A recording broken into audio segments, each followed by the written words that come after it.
Hello, and welcome to the ATPE Podcast, brought to you by the Association of Texas Professional Educators and covering the hottest topics on Texas educators' minds today. Hello, and welcome to the ATPE Podcast. My name is David George, and I serve as the editor for ATPE News Magazine. Today, we're going to be discussing student removal, specifically what the law says regarding the process and considerations educators should be aware of. We'd like to welcome back Lance Cain to the podcast. He's a managing attorney for the ATPE Member Legal Services Department, and he's been providing our members with support and on-site assistance for 17 years. Thanks for being here, Lance. Thank you. It's always good to be back on your podcast. Let's begin with what we mean by student removal. So first off, let me say that as with many laws, the student removal law is complicated, and it can depend on individual circumstances. So today I want to discuss sort of more of a general overview. We also have information on our website that our members can refer to. And as always, eligible ATPE members can contact Member Legal Services for individual legal advice. And our discussion today does not deal with office referrals, things like that, so temporary issues. What we're talking about today is permanent removal requests that a teacher can make based on student behavior. The student removal law itself goes back to 1995. It was part of the Safe Schools Act that was passed by the Texas legislature. And in 2013, the law was expanded to bus drivers to allow them to remove unruly students from school buses. There are two main types of student removal, mandatory and discretionary. The mandatory ones are for more serious offenses. So we're talking something where a student might be placed in a disciplinary alternative education program, or DAEP, or expelled to a juvenile justice alternative education program, or JJAEP. Obviously, these are more serious offenses. The education code contains a specific list, but things like assault, selling drugs or alcohol on campus, and the list kind of escalates and gets worse from there. Discretionary removal, on the other hand, is where classroom disruptions might cause a teacher to have trouble reaching the other students, sort of maintaining discipline in the classroom. Those are the types of things we're going to focus on today. A teacher can request student removal, not necessarily going to be guaranteed, though. And it is also important to recognize that this is just one sort of part of a teacher's overall classroom management sort of toolbox. I think that they really should look at it as more of a last resort. I'll get into some reasons for that later on. Under what circumstances can a teacher request discretionary student removal? There are two main grounds for requesting student removal. One is sort of a pattern of behavior where the student is interfering with the teacher's ability to teach or disrupting the other student's ability to learn. So that's more like students sitting in the back of the class day to day, talking over the teacher, causing disruptions, that type of thing. The other is more of a sort of a single major incident where the student's behavior is so unruly, disruptive, or abusive that it causes a serious disruption to the teacher's ability to sort of maintain that classroom atmosphere. Documentation is required on both, so that is important to keep.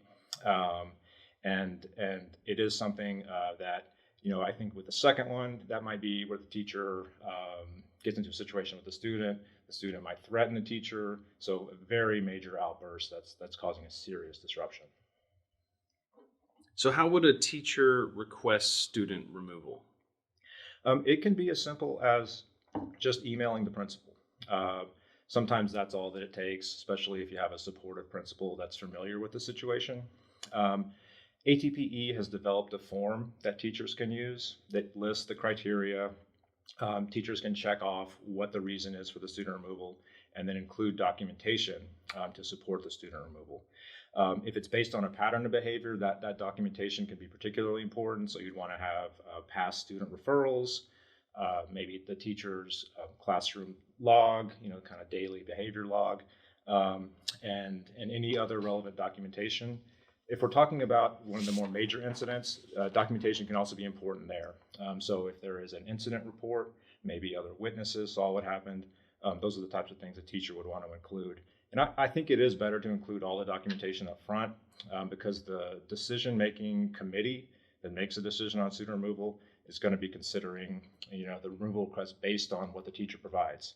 So if it's lacking any evidence or lacking any documentation, that can lead to a conclusion that it might not be the best outcome. So what happens after the removal request is made? After the removal request is made, the principal can take matters into their own hands and just remove the student on their own.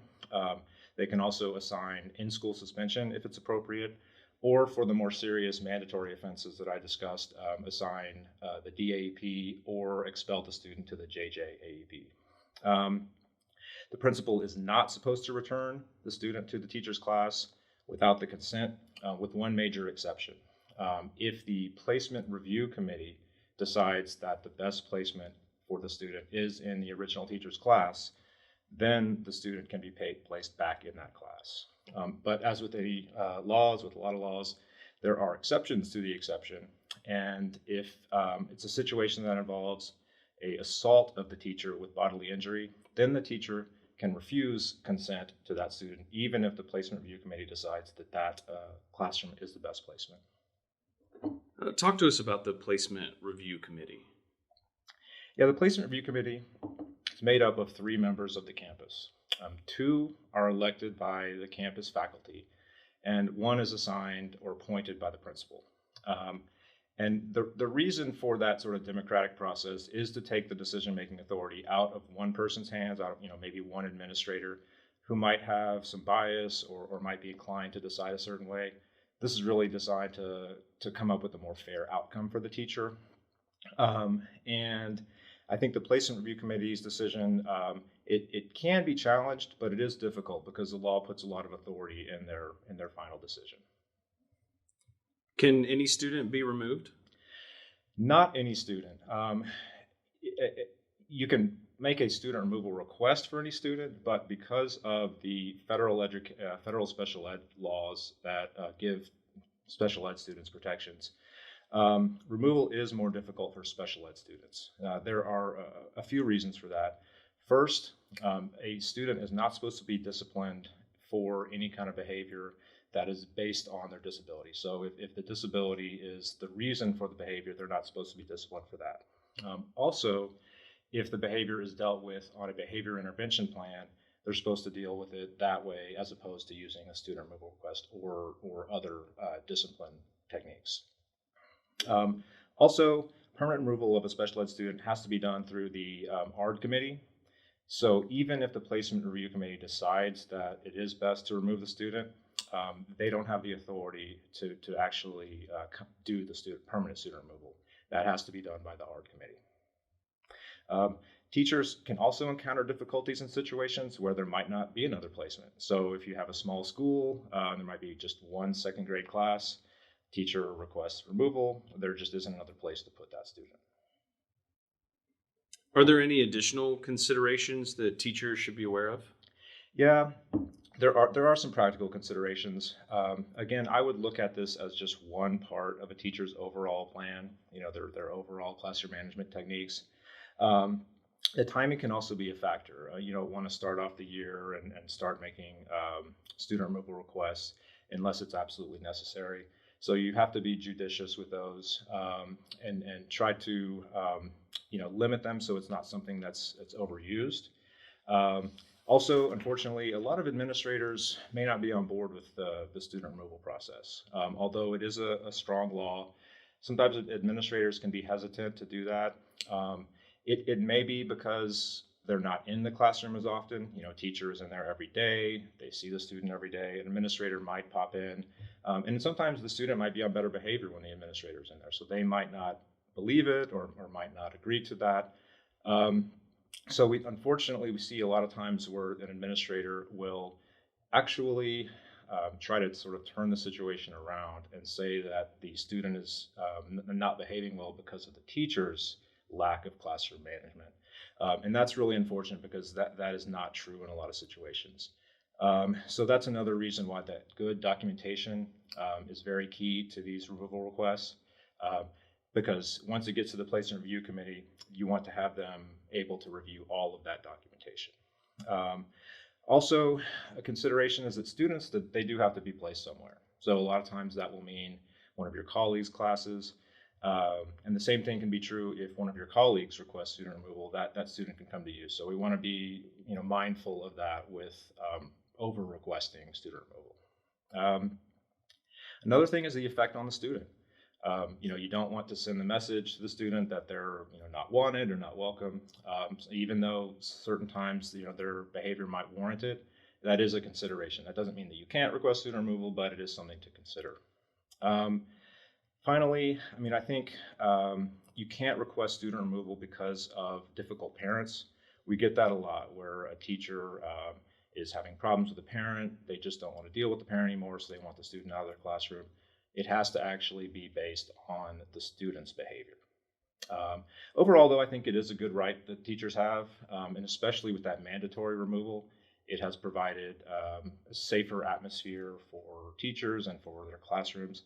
So I think that can be very helpful, and it gives teachers another option that they have, to take things into their own hands for these classroom management issues.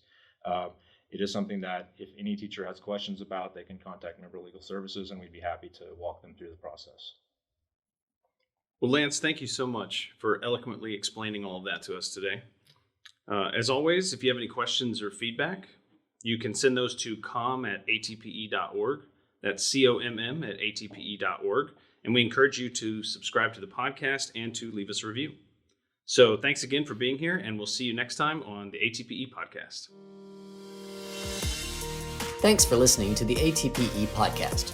For more information about becoming part of Texas's largest community of educators, please visit atpe.org.